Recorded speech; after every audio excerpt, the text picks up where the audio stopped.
Galaana Diimaa eeyyeen hin dhageenye nuti biin dhageenye balbala cufanii shiran nutti shiran halaala taa'anii qindoomina uumuun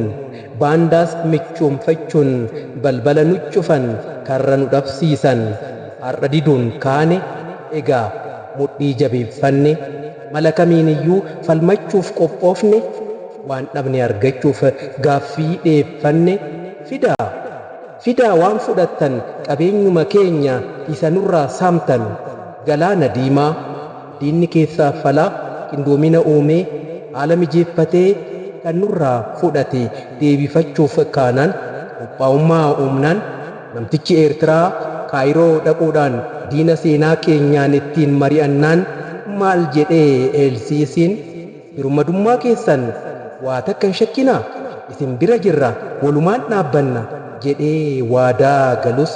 nu doorsisuuf yaalus tooftaa dulloomaadhaan kan duruu beekamuun roorrisuuf yaalanis